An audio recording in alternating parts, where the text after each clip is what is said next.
สาวน้าจบแล้วใช่ไหมครับ ได้อะไรได้ โอ้ตัดต่อผมไม่เก่ง แต่ว่าไปรู้เรื่อง พอได้ตัด ต่อกับไปคิดสคริปต์ เป็นฟรีแลนซ์เหมือนกันเหรอครับ เดือนเลย อืม ก็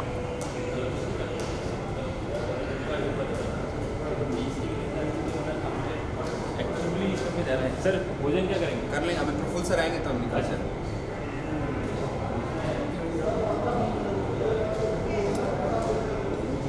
आशीष चौथी मीडिया किसके पास है बट उसी का जो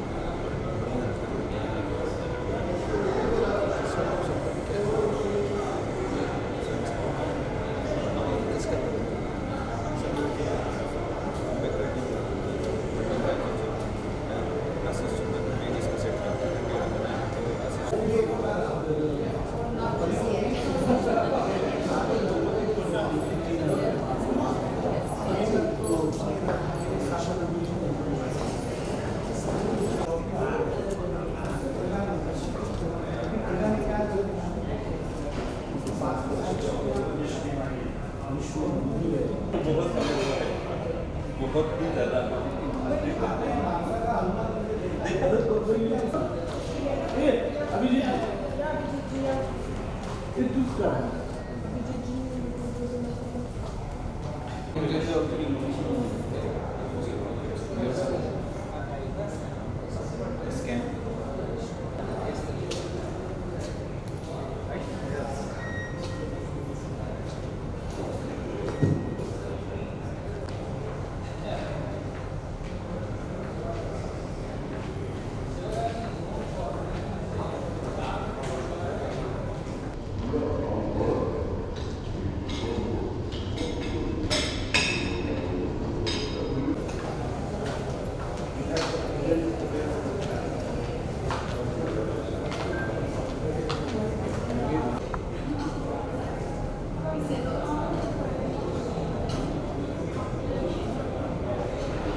Hindus is however you see yourselves, the rest of America, the rest of Australia, the rest of Canada is being taught to see you as a group.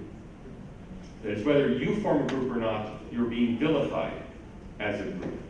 And my advice is that the only response to that will be effective is to band together.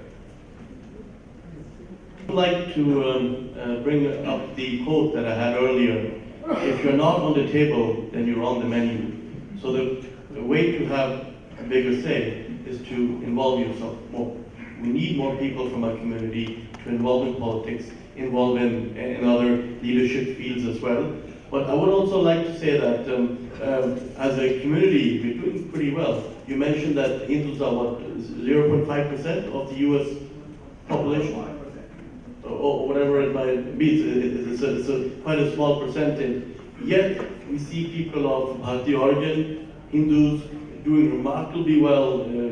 I could probably mention 20 companies, big companies with Indian origin CEOs. So we just see it now in the presidential elections as well. People from our community are doing very well and making a name for themselves despite the community being a small percentage many places. So good things are happening, but we need more people to involve themselves. That's the only way to make sure that from our perspective, our views being heard.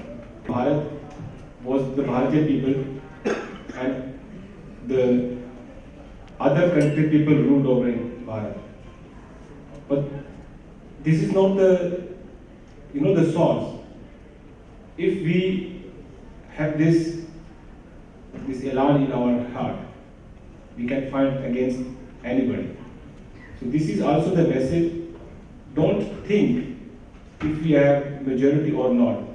You have to follow what is in your heart, and that must be strong. And if we are talking about Germany, there are not so many people who are supporting the minorities or people from other countries.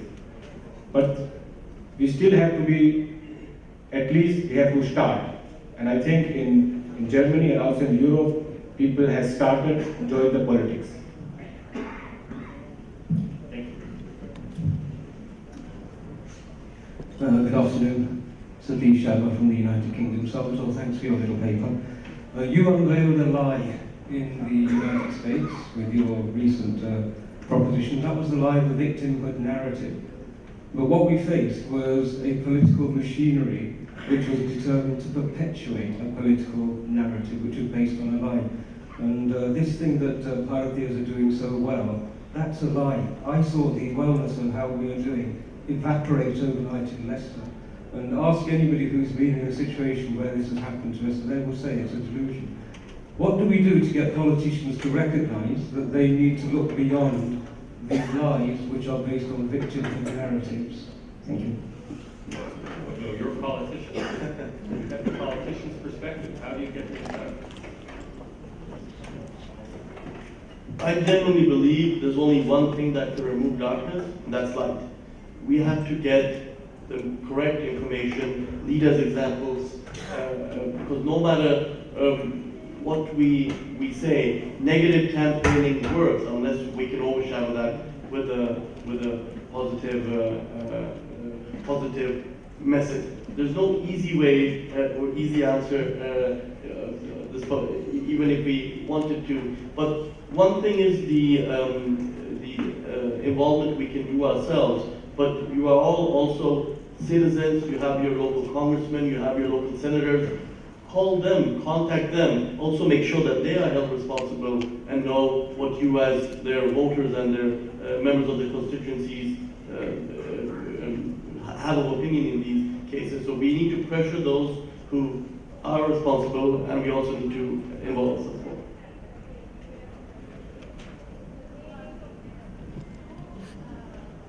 Good afternoon, everyone. So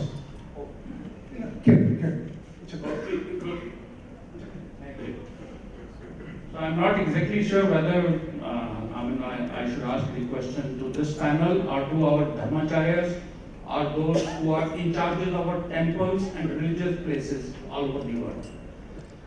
You know, most of the politics is run from the religious places for other religions, other religious groups, whether Muslims, Sikhs. They get the direction from the religious places, whom to vote and whom to oppose. And our religious places are the most secular places on planet. They are so scared to support a Hindu candidate that sometimes if some gentleman wins, I'm surprised.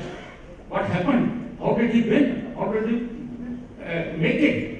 So that's the surprising thing, because they get a lot of support, financial as well as not only monetary support, a lot of other logistic support, moral support, manual support. They get a lot of volunteers. I have seen in Canada. I'm from Toronto, by the way. Maybe I didn't tell it. Now there the politics is. I think that's the hot topic over there, particularly for Hindus, because we are being vilified and temples are being vandalized and targeted. So over there, our adversaries or opponents, they are getting all kinds of support from the religious places, and we are getting nothing. And how do we manage in this, time of adversity, and when we are trying to revive ourselves politically? So please guide us. Thank you very much. Thank you. First of all, thank you for the comment. Can I just give one very brief piece of advice? It was just that when Hindus are attacked as Hindus for being Hindu, so that's the time for Hindu religious institutions to get involved. Not just to elect Hindu candidates, but on the issues would be my advice. Do you want to say something? Please. What you said is really right. I had the same experience. I went to the mandir. We have just, I think, few mandirs in Germany and in Frankfurt. And when I go there to promote before the election, so they were very scared. And the notice, the message was very important to me, because I know the mandir since I was a child. अभी इन्होंने मंदिर में politics शुरू कर दी है. I never understand it. Now they started doing politics in the mandir. So I asked them, where should I go then to promote? I don't know. I went to this mandir all my life and now I am doing politics. मगर उसी मंदिर से blessings मिले. So God gifted me the blessings. I went to elections. I go back and now we are working very well with the mandirs and we are also giving them donations. तो वो जो डर है वो मिटा दिया गया. जब आप जीत जाते हो कामयाबी पर तो हार नहीं माननी है. अगर उस चीज पर काम करना है तब आप उनसे सपोर्ट जीत सकते हैं. Please. My respects to the panel. My name is Mukesh Mani. I come from Perth in Western Australia, and I must say good day to Salvatore. Bonjour. My fellow Australian, but anyway, this is more of a comment than a question. I've lived in Australia for the last 40 years.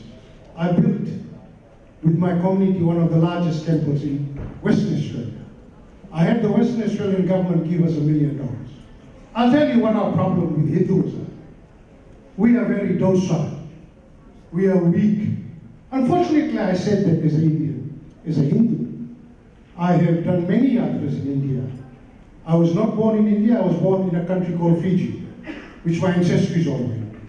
But anyway, coming to this forum, my objective was to come here and make a comment on who we Hindus are. Fear. We have fear. We are individuals. Once our own family, my mother, my father, my children are good, we don't worry about anyone else. This is our problem as Hindus. We must become like Jews, a country of 3 million people. And going back to the Jews, let me tell you something.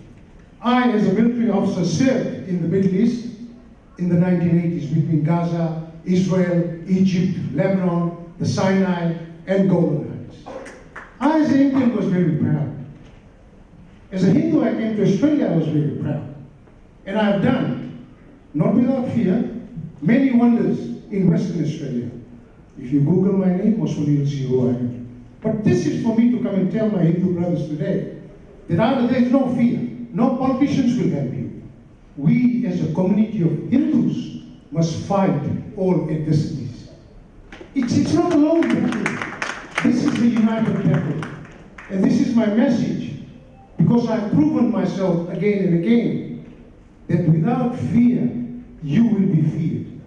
You don't become the fear.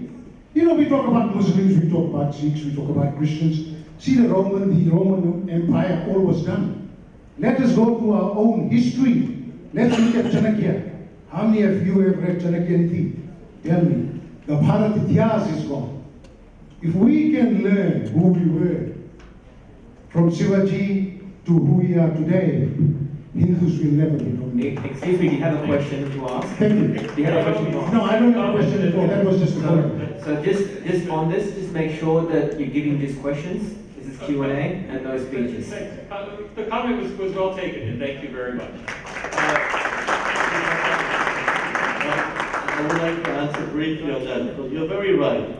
If we, as a Hindu community, don't stand up for ourselves, then nobody else will. And we have often been very careful and weak. That must stop, because while everybody else asks for their rights, if we don't do the same, then we will lag behind. And I opened by talking about Netaji Subhash Chandra Bose, who stood in this part of the world and said, "Aap mujhe khoon do, main azadi dunga." And we have Mr. Rajinder Pandey there as well, who's one of the most biggest experts on Bose's work here in Thailand. Now that's not relatable perhaps to today's world, but the concept is the same. If we don't fight for our rights, nobody else will fight for it. We're still up here in 20 minutes, and we're going to try to get to everybody, so be patient, and we're working on it. Good afternoon, everybody. I'm Shamita Rajbansi. I am a member of Parliament from South Africa, and I'm a leader. And I'm a leader of my own party for almost 25 years now in Parliament.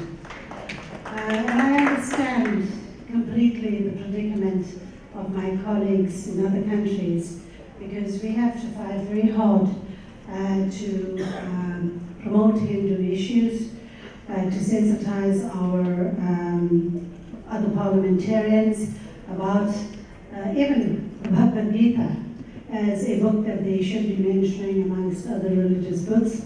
But it gets done in time, speakers of parliament and other people start understanding this, even our celebrations. But I want to ask of my two colleagues that the most important thing I find, and I don't know with you, but is the lack of engagement with the Indian government. There's a lot of gatekeepers. And I think that if the Indian government, reaches out to members of parliament in the diaspora, either by forming, formal organizations like a council of Indian MPs in the diaspora, etc. It's transparent, it's open, and we can network like that.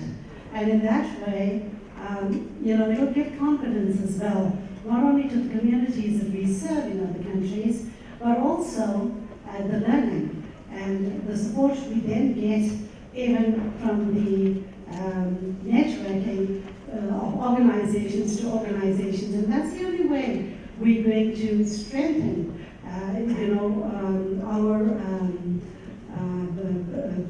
even our survival, basically, in different parts of the world. And I think that the support, maybe yours opinion on it, but I think it's about time that we get something like this done. Thank you. I think that as a comment that a council of parliamentarians is certainly a good suggestion. And I'll leave it to you parliamentarians to coordinate after the session today. We have the next question queued up.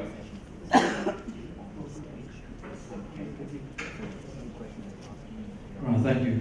Anil Asthana from Melbourne, Australia. Some very good points raised, but I want to take the emotion out and actually become a bit more pragmatic. So, yes, I think you'll find in this conference in this room, everyone's ready to fight for what matters, Hindu affairs, etc. But the challenge is really out there. And two questions I have from the perspective of dealing with perceptions. So number one, as I think you alluded to, that when you go to the grassroots levels, then politics is very often looked upon as dirty work, not as true representative work. And until that perception is dealt with, which we will all be doing anyway, but I'm very keen to hear what work you may have done in your local countries that we can also share back home, number one. One question. I'll stick to one then. Thank you. Okay. No, that's fine. That's fine. Simple. Please. As I also said, in my country, there are very few Hindus. Also, the Bharati population is very small, although I'm happy to have some representatives here from Norway. So my point is the work we do, we must do as good human beings, as devoted servers in our fields. First and foremost is that. The fact that we are Hindus define our identity, gives us values, but we should not, in my opinion, sink to the level that some others do and make politics about religion. But what we must do is stand up for what's correct. We must stand up when our rights are not taken care of. But as a politician, my job is to serve everybody in my country, in my district, and my values as a Hindu define me and help me do that in a good way. You had a very good start by saying that in many ways you are a Hindu because you don't drink alcohol, you don't eat meat, and you don't commit adultery. I drink alcohol, so occasionally I eat meat. I'm not married, so luckily I cannot commit adultery. But the point is, what defines us as Hindus is so much more than that. But I think the values and the discipline and the devotion and the hard work that we learn from our households, from our parents, makes us stand out and perform very well when we want to do it. And that's also being recognized more and more, because we do what we do not only for Hindus, but for the whole community, and that's why I think Hindus are succeeding as well. I will remind everyone the key value was seek enlightenment. if you see also the Dharma Shastra, you can follow up that Lord Ram did karma. So we have to follow the karma, what we use in our daily lives. If you hope somebody other will come and help and put me up, then we will wait for long. This is not a film, a Bollywood film, जिसमें कुछ आ जाता है और आपको star बना देता है. मुझे तो नहीं मिला अब तक कोई. जहाँ यहाँ लोग बैठे हैं, ये वो लोग हैं जिन्होंने खुद कुआं खोद कर पानी निकाला है. और कितने यहाँ बैठे हैं जिन्होंने खुद कुआं खोद कर पानी निकाला है. So this is actually the real thing what we have to do. खुद कर्म करना है. We have to go through these values. Next question. Namaste everyone. My name is Dr. Harsha Jani and I'm from the UK. My question to you is how do we cope with the lethargy in engagement in politics in our respective countries? Because I work with UK Parliament education and engagement, and I find that when I go to our communities to talk to them about engagement, positive participation, I'm kind of hitting a brick wall. And they think that just because we have Rishi Sunak as a Prime Minister, it's job done. But it's not. So how do we engage more positively? How, in your countries, I know you say you have less population, Hindu population. In UK, we contribute an immense amount to the GDP of the country. The 1.2% population contributes something like 7% to the GDP. Our crime rate is around 0.1%. Yet our people don't take that message out to the communities. And what I want to hear from you is, how can we kind of get this Kumbhakarna, to awaken and say, I'll participate. So you're very engaged in community politics? Yes, we have a large community, and I think the best way is to bring the people together on one platform. See, music, for example, has no religion. Everybody understands music. You can connect to people through the music, like we are doing it in Germany. I'm organizing one of the biggest music festival in Germany. More than thousands of people are coming every year. So I started with 200. Now more than 2,000-3,000 people are attending this, and this is calling Sounds of Rainbow, and we are bringing people from all communities together, and through music the people understand. This is one of the way. And second way, you are right, it's not easy to bring people together. You have to put a lot of hard work, but we have to go through it, and you have to just start. If you start, then there will be coming so much of blessings and power. You will find the right way to do, but we have to start. What is the strength of the Bharatiya community abroad is often also our weakness. We see that people from our communities do very well because they focus very much on their profession, on their expertise, and mind their own business in the sense, and perhaps care less about engaging beyond that. My parents never wanted me to be active in politics.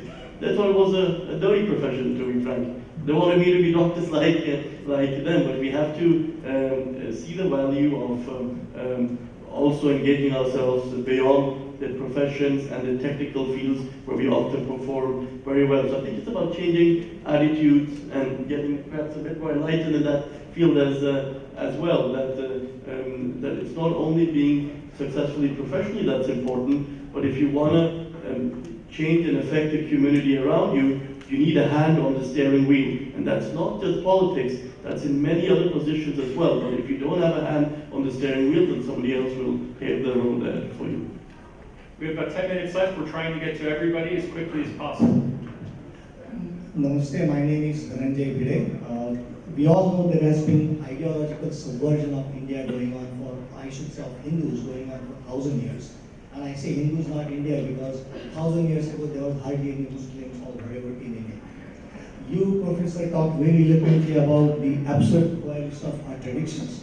When we talk, it's only in India that you see the left is ingrained with Muslims. Never has happened anywhere else. It is only when they talk about the Muslim or Dalit coalition, they don't obviously have read unread views about Islam. Similarly, when it comes to Sikh-Muslim coalition, people seem to forget how the Sikh gurus have been killed in the cruelest of the manner. My question is, what would it take for the Hindus to realize that it is the survival, as they say, it's the economy stupid. What would it take for Hindus to realize the survival of the fittest stupid, not survival of the nicest or survival of the noblest?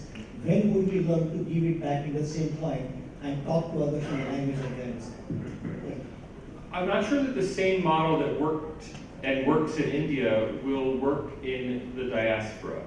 It's important to remember that there's a difference between maintaining the Hindu Dharma in a country where Hindus make up 80% or more of the population, maintaining the Hindu Dharma in a country where Hindus may make up 1.5% like the United States, or even less in many other countries. So I'm not sure what the strategy is, but I think it has to rely much more on mass media.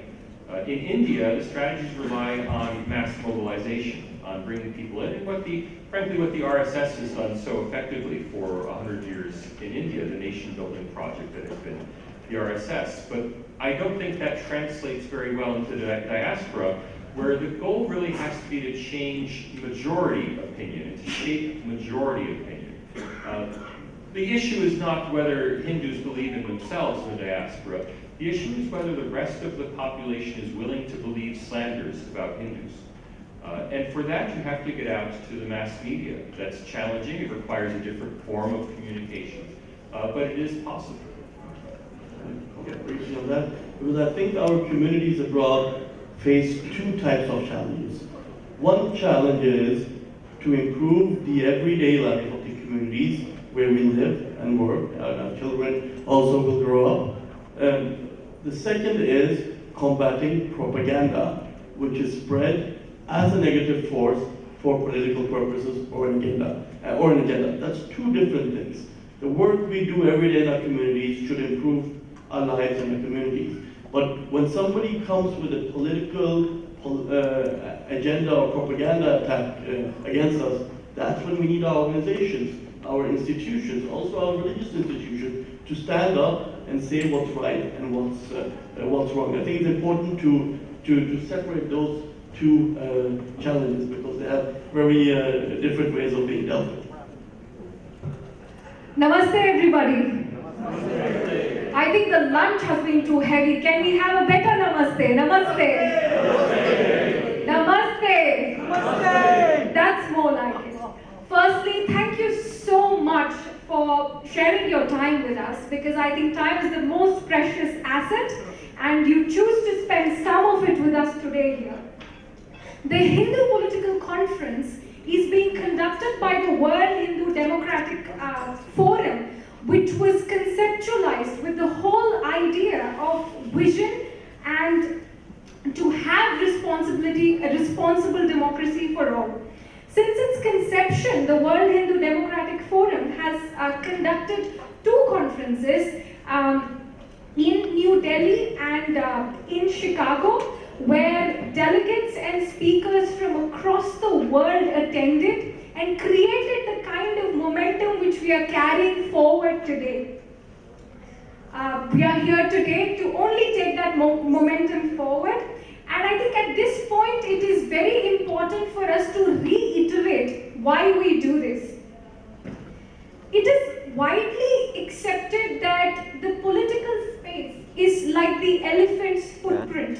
It encompasses every aspect of our society, be it economy, be it education, be it culture, be it anything you want to do in common society. The influence of politics is all present, and you cannot escape from it. And as an example, today in Canada, Hindus are the most successful community. We are called the cream. Our educational attainment is at an all-time high. In terms of jobs, we're all employed, gainfully employed, and we rank the last when it comes to criminal convictions. But despite being that, our political representation is very little. I can give you an example. Hindus in Canada are 828,000 Hindus, to be very specific, 828,195 Hindus, and we only have 4 MPs. But there are 771,790 Sikhs in Canada, but they have 11 Sikh MPs. And today, despite being, the best community in Canada, we are being attacked. Our temples are being vandalized. Our identity is under attack, and anything we contribute to society is looked at with stereotypical eyes, and we are vilified to no end. And this is not only, it's only one of the examples, but not one of the most heartbreaking examples. If you want to look at the heartbreaking examples, you need to look at what's happening to Hindus in Pakistan, Bangladesh, and Afghanistan, which were formerly Hindu states. So that is the gravity of what we are grappling with, and what the Hindu community needs to address from a political perspective to ensure its own preservation and to ensure that there's responsible democracy not just for itself but for everybody. Today, Hindus are 1.2 billion strong community. We are 16% of the world's population. We are almost in 191 countries, and I'm very honored to even speak that today the politicians who are going to speak in all of the 6 sessions, they are parliamentarians from every continent you can imagine, with a democratic government, and that is the kind of representation we have, and that is something we need to build on. Session 1 will discuss on the global Hindu political identity, how the challenges, the stereotypes, and how some of our own people have faced this in different parts of the world as practicing politicians, as full-time politicians, and how do we address that. In session 2, we will explore positioning Hindus in the global political sphere, because Hindus just don't live in Bharat anymore, we are global. Session 3 will focus on maximizing the Hindu political impact. There are many countries where we have Hindu politicians, but they don't do much to preserve Hindu political interests. But we will look at how that can be changed. In session 4, we will discuss a very controversial topic, left, right, or center. Where are we really in the global political ideology, and how do we fit in? In session 5, I think this is the most important session, because we are going to talk about synergizing the Hindu political ecosystem. A candidate cannot win alone. He needs the support of his community. The community needs to come together. It needs to fundraise. It needs to bring together the voter base. It needs to collate the media, and it needs to put its full support behind its candidate. And that is something we will see in session 5. Session 6 will be a closed-door panel discussion between all the politicians who are attending World Hindu Congress. And if any delegates here do want to attend that, you will have to sign up first. The sign-up sheet is right here. I would advise you to please sign up, because that is something which is going to be a very interesting session, which is going to chart the path forward, and it is probably something you're going to see materialize when it's time for World Hindu Congress 2026 in Mumbai. On that note, I would like to remind you all, Krishna said to Arjuna that when there is darkness and when there is adharma, and you see the world going one way, more towards darkness, then he will manifest as righteousness. It is up to us to manifest that righteousness within ourselves and to, save our own community. No one's going to do it for us. So on that note, I would like to recant, as Krishna said to Arjuna, Yada yada hi dharmasya glanir bharata abhyuthanam dharmasya tadatmanam srijamyaham paritranam sadhunam vinashaya dushkritam dharma sansthapanam nartham sambhavami yuge yuge. And on that note, I would like to end this and say Jai Shri Ram. Jai Shri Ram. So on that note, we will start our session. So session 1, I would like to invite Professor Salvatore Babones, MP Himanshu Gulati, and MP Rahul Kumar onto the stage. Please to join us.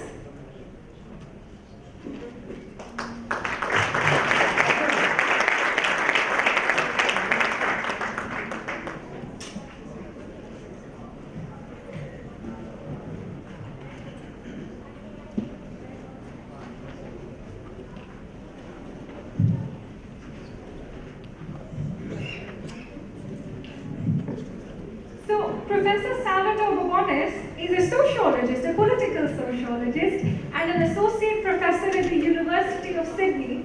And he also serves as the executive director of the India Century Roundtable, which is a think tank dedicated to providing objective, fact-based research on Bharat and its liberal democratic institutions. Professor Bobonis is a quantitative comparative sociologist whose current research focuses on the political sociology of democracy. He earned his MSc in MS in statistics and PhD in sociology from the Johns Hopkins University. His 2018 book, The New Authoritarianism, was named among the year's best on politics by the Wall Street Journal. A big round of applause on that. And currently, Professor Bobonis is researching a book on Bharatiya democracy. Over to you, Professor Bobonis.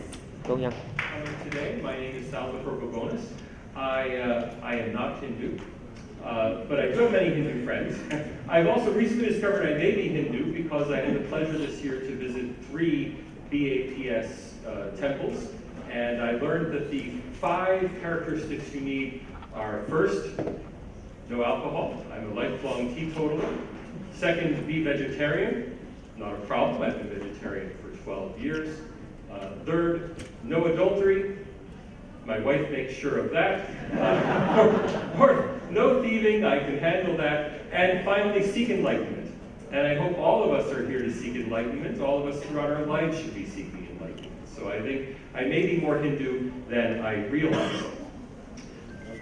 I'd like to introduce this session as maybe, in a way, it's a very important session because our goal here is to understand why there is so much anti-Hindu sentiment in the world. And I think it's really important for people to realize that Hinduism, or the Hindu Dharma, is under attack.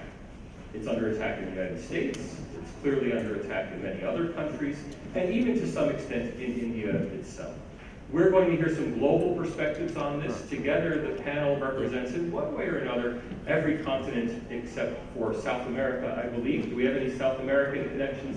No. So every other continent is in one way or another represented, and all of us have some knowledge of the status of attacks on Hindu Dharma around the world. We're going to start with Himanshu. Himanshu is a parliamentarian from Norway.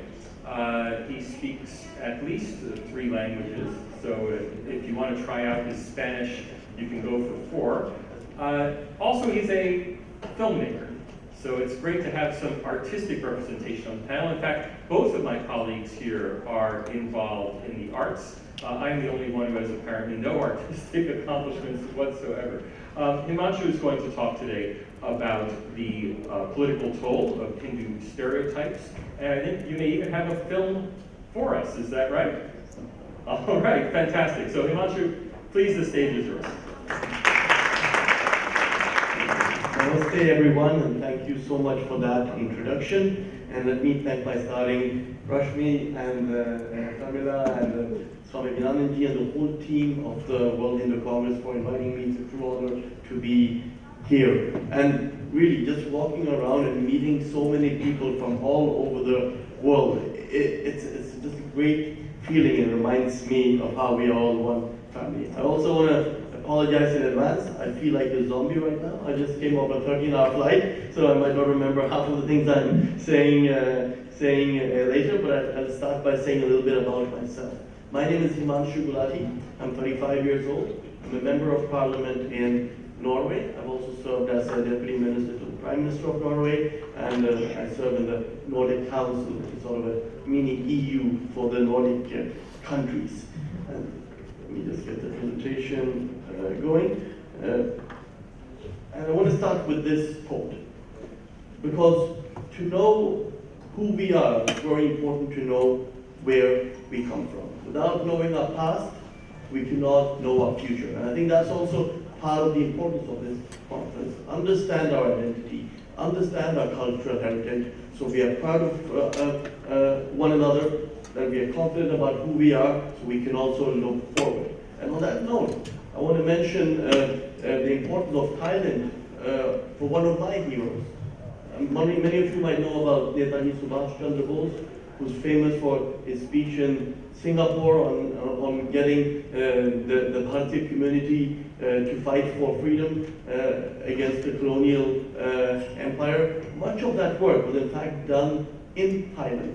So Thailand is a very important place for the work of Netaji Subhash Chandra Bose. My point is, we need to understand our past, our history, to understand our identity, and to understand who we are. Only then can we be confident about where we want to go in the future. Why is it that if somebody says or does anything insultive against other religions, people stand up and shout and cry and even cross the lines and resort to violence? While when these things happen on a regular basis against the Hindu Dharma, which cannot be called anything else than insultive, the Hindu community at large sits quiet and does not do much. Because these things, such examples have happened again and again over the years. And I think it's time that also the Hindu community says when unjust is done against the community. This is just one of many examples I could draw and show you. And the title of this talk was Combating Stereotypes. And I was asked to talk about stereotypes that Hindus meet across the world and what political toll it takes on Hindus. Well, to be frank, I don't want to talk about what stereotypes that we meet, because some of us might meet them, others might not. It might be different across the world. But what I want to talk about is how do we combat them? How do we make sure that we do not suffer because of stereotypes? And the way we stop suffering because of stereotypes is through example, through leadership. Having a Hindu Prime Minister in Downing Street, which is a matter of pride should be a matter of pride for all of us, doing Diwali celebrations in the Downing Street, that's how we show what our religion is about. That's how we show what Diwali is, what our culture is, what our tradition is, instead of others being able to define what we or our faith means. And you don't even have to be a Hindu to show what Hindu faith means. Another example from the White House, the Diwali celebration, even where we are not present, we must make sure that in the communities and the countries that we live, our traditions are celebrated and people can see and learn what our culture is about. In fact, I think many of us, especially me, have a lot to learn about Hindu Dharma, Hindu culture, Hindu traditions. Although I remember some of the things my parents taught me in my childhood, I definitely haven't read enough. But we have to show the rest of the world, the communities that we live in, what our faith, what our traditions are about, and we need to include them in those traditions as well. I live in Norway. I've been celebrating Christmas since childhood, and I do it with pleasure. The same way we should also include everybody around us, regardless of faith. Treat them as our family and include them in our traditions. Swami Vivekananda often says this sentence, which I think is important to think about. If you're not sitting around the table, then you're on the menu. And that's the importance of Hindu representation in all fields, whether it's in the academic fields, where Rashmi has done a great job, or it's in the political field, where I myself am represented, or the field of journalism, media, arts, any field. You all represent yourselves and your larger community in whatever field you work in or where you're studying. We have to be represented, have our voices heard, because if we're not part of the process, well, if somebody else is making decisions on behalf of us, and then we are on the menu being divided and eaten by others instead. I want to show a very short clip from the Norwegian, from the Norwegian main news channel. I was elected to Parliament in 2017. When I was 29 years old, and in Norway there are very few Hindus. I think the population, yes, you can see if you can make it work. And the Hindu population in Norway, I think, is about 20,000 people, probably.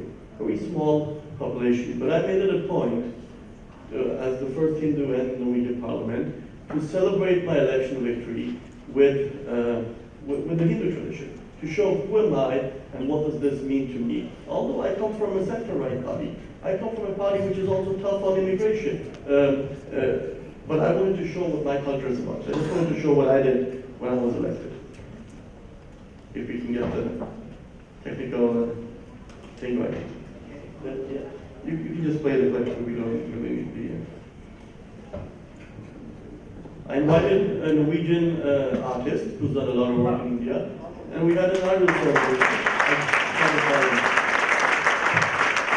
with my mom and my sister present as well. So, you know, during the opening today, one line was repeated several times.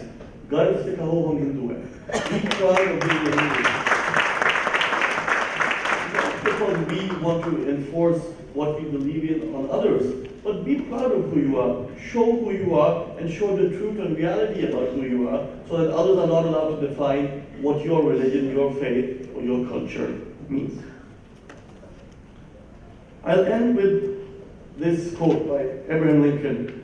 Nearly all men can stand adversity, but if you want to test a man's character, give him power. And why do I use this quote? Yes, because we are Hindus. That's our faith. It in large defines what values we are grown up with, maybe our perspectives on certain things. But first and foremost, we are members of our communities. For me, it's Norway. For you, it could be 198 other countries. Whether you're a politician, you're a teacher, you're a doctor, you're a student, whatever position you've been given, serve it well.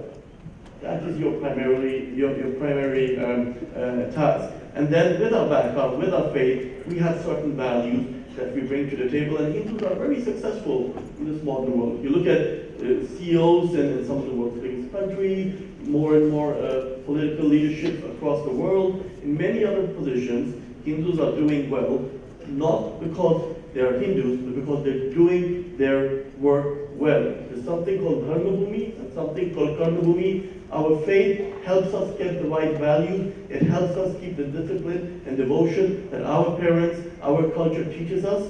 But the reason people of our faith succeed is because they're doing their task well, serving their communities as human beings, but with good values and upbringings that their Hindu faith has brought them. So I wanted to emphasize that point, that one must always serve one's community and the people of one's community well, that consists of all people, all faiths as well. Thank you very much. That was my introduction. And we have to ask, who's your vote bank in Norway? That's the obvious question. All right, thank you very much. We're now going to turn to Rahul Kumar. Rahul Kumar is a member of the Hessian Parliament in the state of Hesse in Germany. And Rahul is also a social worker, but a musical festival director. And so we did get a short video from Himanshu, so we're expecting a little bit of song and dance from Rahul. Rahul Kumar, the stage is yours.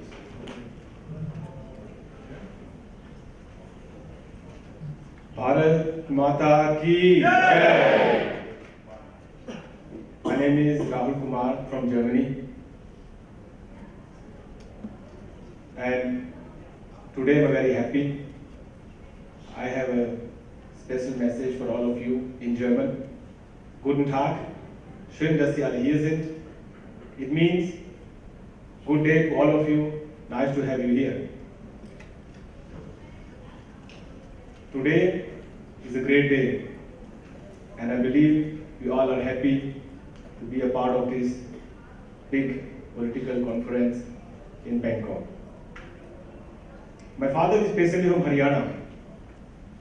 50 साल पहले मेरे father Germany चले गए थे और मुझे हमेशा बताते हैं जब कोई अपनी पुरानी जीवन की बात कि जब हमारे गांव में से कोई शहर चला जाता था जॉब के लिए या किसी काम के लिए तो वहां जाकर वो सबसे पहले हिंदी भाषा भूल जाता था। तो ये बात मेरे दिल को लगी था जब मेरे पापा ने मुझे बात बताई।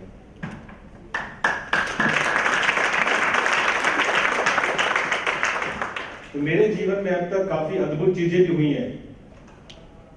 ये भी है कि मैं हिंदी में काम कर सकता हूँ, इससे मुझे बहुत गर्व फील होता है। First I thought to speak only in English today. फिर सोचा हिंदी में बात करनी चाहिए।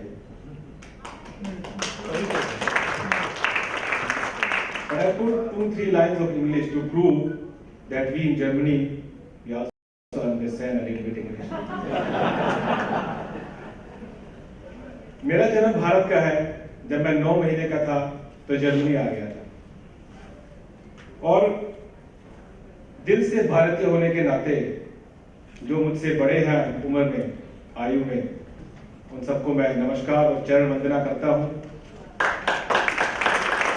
और जो मुझसे छोटे और सेम एज के हैं उन सब मित्रों को मेरा गले मिलकर आलिंगन और यही दिल से दुआ निकलती है कि खुशी महसूस होती है कि भाइयों के संग आया हूं। ये सिर्फ शब्द नहीं है बल्कि दिल की गहराइयों के समंदर के चंद बूंदे हैं देशभक्ति की, क्योंकि मुझे यकीन है और विश्वास है कि दिल ने दिल को और एक हिंदू ने हिंदू को और एक देशभक्त ने दूसरे देशभक्त को जरूर पहचान लिया होगा।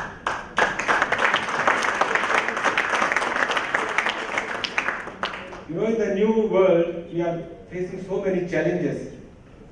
From an office worker to a high-level politician, diplomats, we all have the same story. Remember your last conversation with your friends or with your colleagues. यही बात आपको जरूर सुनने को मिली होगी। आजकल बहुत बिजी रहते हैं, टाइम ही नहीं है, काम में दबे हुए हैं। But is this really true? So we can prove this very fast. Just put out your phones and have a view on your screen time and you will get the answer. कितने busy कहाँ है आपको कुछ second में पता चल जाएगा। तो जैसे पिज्जा और बर्गर खाने से हमारी थोड़ी सी भूख मिट जाती है, वैसे ही अगर हम अपनी जो रियल भूख मिटानी होती है वो पिज्जा बर्गर से नहीं मिलती, क्योंकि रोटी का काम तो रोटी ही करती है।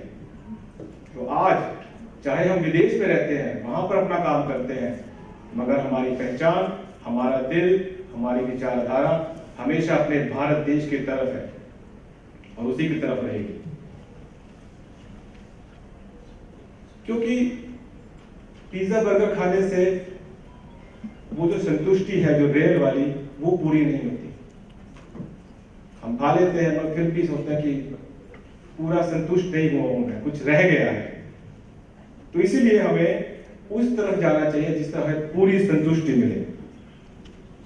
In over 10 years of serving to the almost 1 million people of Frankfurt, so I have to make a short correction. I'm member of the Frankfurt City Parliament and hopefully soon also from the State Hessen Parliament. But there are almost 1 million people living in Frankfurt and more than 20,000 Bharatiya in my constituency. I've seen thousands of Bharatiya coming to Germany and to Frankfurt. And the connection to each other, the connection to the communities is going back. We are splitting from our own roots, and this will be very dangerous in the future for us and also for the next generation. उसके लिए हमें आज काम करना है. So I have to give 2 examples. Fact number 1, we must be aware about our own Dharma Shastra. If we will be not aware, how will our children learn? How they will build their trust? This is very important. आप देखिए दूसरी communities में कितने examples दिए जाते हैं धर्म को लेकर, कितने फैज बोले जाते हैं नॉर्मली कन्वर्सेशन में भी। But very rare I see an Hindu who is confirming his statement with a line from the Bhagavad Gita. This is a question to all of us.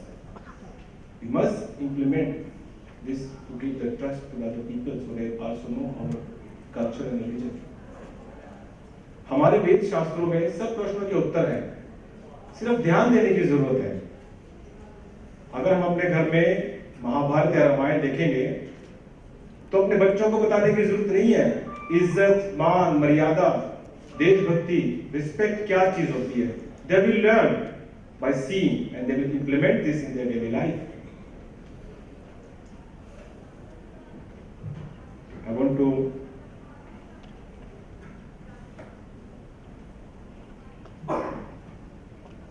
इतनी फीलिंग में आ गया कि ये चलाना ही भूल गया। This is the numbers of the Bharatiyas are rising very high in Germany, more than thousands. Ramayan की बात आ रही थी तो जब मेरे बड़े भाई से मेरी फाइट हो जाती है तो वो मुझे ये पिक्चर भेजता है व्हाट्सएप पर। Really? This is from Ramayan. जब कुंभकर्ण अपनी आखिरी लड़ाई लड़ने जाता है तो अपने बड़े भाई से ब्लेसिंग्स लेने के जाता है, इजाजत लेने के लिए जाता है, परमिशन लेने के लिए जाता है। और this picture touch me very much and he knows that. तो जब वो मुझे इमोशनली ब्लैकमेल करता है ना तो ये पिक्चर भेज देता है और मेरा गुस्सा तुरंत भाग जाता है। This is just a part. अगर आप रामायण में और महाभारत में अपने देश शास्त्र में I am very thankful to my family जिन्होंने मुझे मिट्टी के साथ, अपनी संस्कृति के साथ जोड़ के रखा। वरना मैं ऐसा इंसान नहीं हूं जो 5 बजे उठने वाला था, कभी वेजिटेरियन होने वाला था या मंडेज को फास्ट रखने वाला था। मगर आज आपके सामने खड़ा हूं और ये तीनों चीजें करता हूं। बहुत खुश हूं क्योंकि कर्म करना पड़ेगा। कर्म तो बहुत ही जरूरी है। एक समय पहले भगवान श्री राम निकले थे अपने महान गुरु वशिष्ठ जी से शिक्षा लेने के लिए, और जब उन्होंने कुटिया का दरबार खटखटाया तो अंदर से आवाज आई, कौन है? तो उन्होंने रिप्लाई दिया, यही जानने तो मैं आया हूं कि मैं कौन हूं। हमें भी यही जानने की जरूरत है कि हम कौन हैं और हम क्या कर सकते हैं। This is very important to think about this. If I think कि जहां पर मैं खड़ा हूं यहां आकर तो समझदारी खत्म हो जाती है, वो बात ठीक नहीं है। क्योंकि ये वो सिखलाई नहीं है जो हमारे पूर्वजों ने की थी और हमें जीवन जीकर दिखाया था। This is not that way. We have to follow the way. हमारे ऋषि मुनि हमारे लिए बहुत बड़ा ज्ञान का भंडार छोड़ गए हैं, सिर्फ उस पर ध्यान देना है। हम किसी कबूतर की तरह अपनी आंखें बंद कर नहीं रख सकते। एक्शन लेना बहुत जरूरी है। We must use the power and value of our own dharma shastra, Veda and Purana and give the chance to the children to connect with us. तब जाकर उनका सारे काम होंगे। आपको कुछ करने की जरूरत नहीं है। Everything will be coming by this route. क्योंकि यही एक ड्यूटी है एक हिंदू की, एक इंसान की, कि हम इंसानियत को सबसे आगे रखा जाए। हिमांशु गुलाटी जी ने अभी धर्म और कर्म भूमि बताई थी। ये वहीं से आई है जहां से हमारे धर्म शास्त्रों ने इसका लिखा हुआ है। मेड इन जर्मनी के बारे में सब जानते हैं। आज वो एक क्वालिटी है हर चीज की, मगर 1880 में this was a sign for a bad quality, but the German accepted the challenge and they win. हमारे बारे में, भारतीयों के बारे में जर्मन में बोला जाता है, they are not good speaking in skills in German, not integrate with the culture, silent and invisible people. तो उस चीज को हमें मिटाना है, दिस स्टेरियोटाइप्स को मिटाना है। और आज देश में ही नहीं बल्कि विदेश में कितनी सारे भारतीय देश का नाम रोशन कर रहे हैं, जैसे हिमांशु गुलाटी जी हैं बैठे, नेशनल पार्लियामेंट मेंबर। तो this make us proud, it make us proud to all the people sitting on stage. I am feeling proud to be a part of this. Germany में अपने बारे में बताना चाहूंगा कि 2021 में फर्स्ट टाइम एक इंटरनेशनल सिटी फ्रैंकफर्ट से पहला भारतीय नहीं बल्कि पहला एशियन था जिसने इलेक्शन जीता था। More than 1,65,000 votes. So I am very thankful and we are also celebrating Diwali. Last year we celebrate Diwali in the Imperial Hall of Frankfurt Parliament. This was the first time in history. The government celebrated this. So, अंत में सिर्फ यही बोलना चाहूँगा कि संतुष्टि वाला काम करना है, कर्म वाला काम करना है, helping hands रखनी है, क्योंकि our world is one home, and Vasudev कुटुंबकम का चीज आगे रहना चाहिए. Thank you to राशि सावंत जी जिन्होंने ये मौका दिया. एंड मुझे पहले लगता था कि 2020 में मैंने हिस्ट्री बनाई है. मुझे पता चला 2020 में ये पहली प्रेसिडेंट थी ऑक्सफोर्ड यूनिवर्सिटी के भारतीय. So we are now feeling double great. यही मोटिवेशन की जरूरत है. आपको thank you to doctor Ram Vaidya ji जिन्होंने शिकागो से लेकर यहाँ तक मुझे ब्लेसिंग्स दिए, साथ दिए हैं. Very thankful to all of you. आज इसी मोटिवेशन की जरूरत है, आप सबकी मोटिवेशन की जरूरत है, क्योंकि आज वो समय है ना वैर ना तकरार का, ना वैर ना तकरार की. आज जरूरत है साथ की. जय हिंद, जय Bharat. I apologize. I am going to lecture on the weaponization of caste in America. This is the most recent paper published by the Indian Century Roundtable, which is the think tank I'm working to start in Australia with the help of former Prime Minister Tony Abbott, who's a big believer in the idea that if there's to be a leader of the free world in the 21st century, that leader will be India.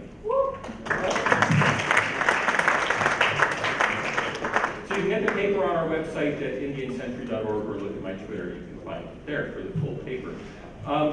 Look, I have bad news for you. A Muslim Sikh Dalit coalition is using caste to attack mainstream American Hindus. There have been a series of battles in this larger war. Many of you will be familiar with California SB 403 that was vetoed by Governor Gavin Newsom just last month. California SB 403 was a bill to ban discrimination based on caste, sponsored by Aisha Wahab. Aisha Wahab was the first Muslim member of California's state senate, and her first priority upon becoming a state senator in California was to attempt to help her Hindu friends by trying to prevent caste discrimination against them. It was very generous of her. Her colleague Jasmeet Bains was the co-sponsor. Jasmeet Bains was the first Sikh member of the California State Assembly, and her top legislative priority upon becoming a member of the California State Assembly was to help her Hindu friends avoid caste-based discrimination.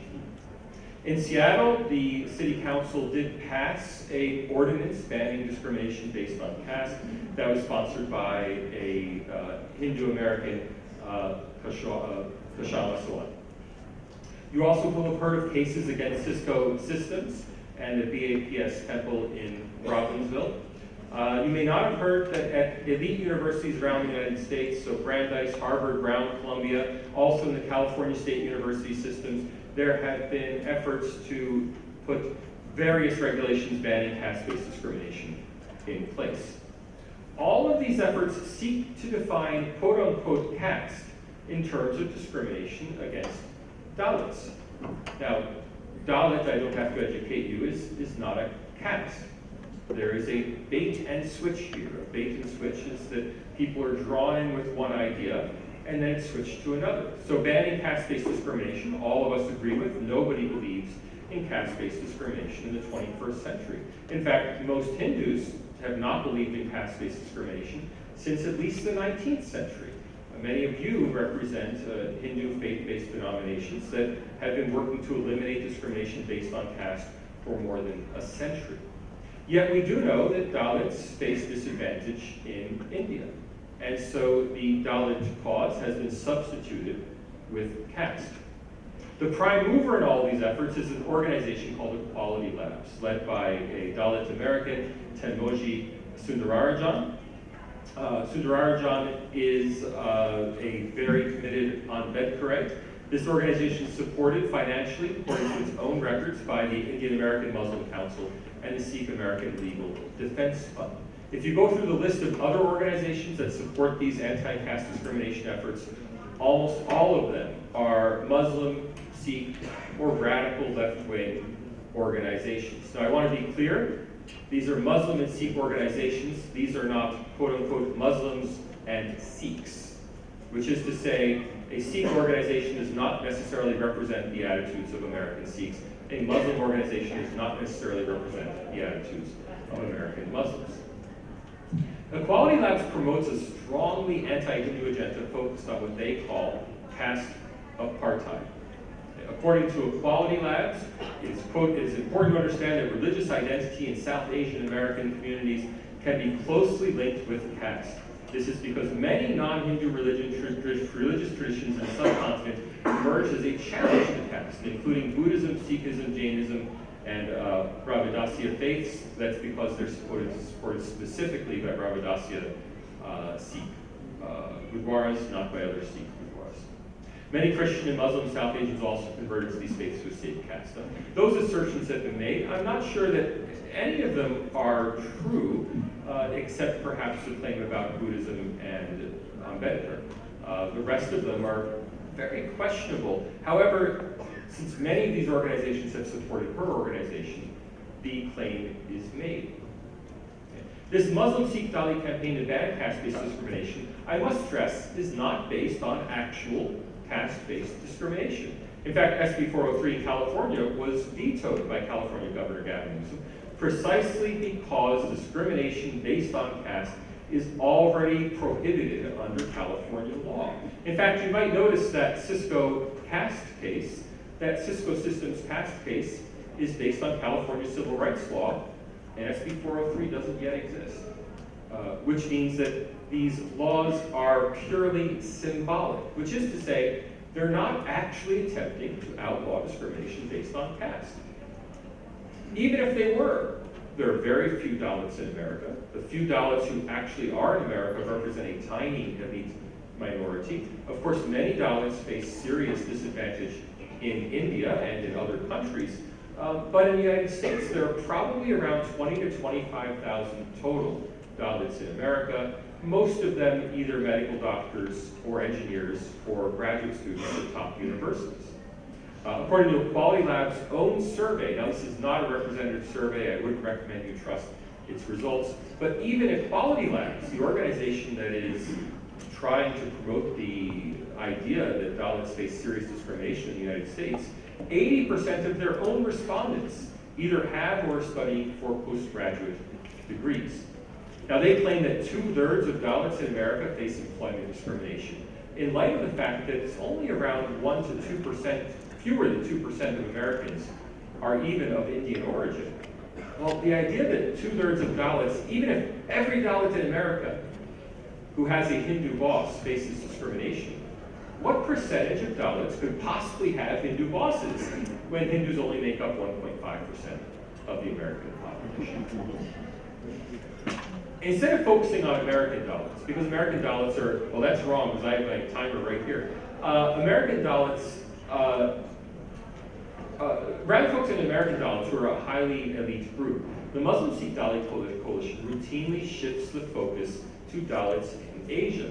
So here's a grossly outdated claim. The UN experts report describes how people from lower caste are often limited to certain occupations which are deemed polluting and menial by others. Well, that may have described caste in 1905 in India, but it certainly doesn't describe caste in 2023 in the United States. It's clear that the purpose of these laws, policies, and resolutions is not to benefit Dalits, but to vilify Hindus. And that's clear because even when these proposals are defeated, the press coverage focuses on the supposed caste oppression associated with the Hindu dogma. The goal of these organizations is not to address caste-based discrimination. The goal of these organizations is to vilify Hindus by making the association in the American mind of the Hindu faith with caste-based discrimination. And even when they don't succeed in getting their laws passed, they still succeed in making that association in the American press and the American mind. There's also a close link with anti-Semitism. If you read the paper, you can find more evidence on the connection between anti-Hinduism and anti-Semitism. Thank you, everybody. Thanks for coming, and I look forward to the questions.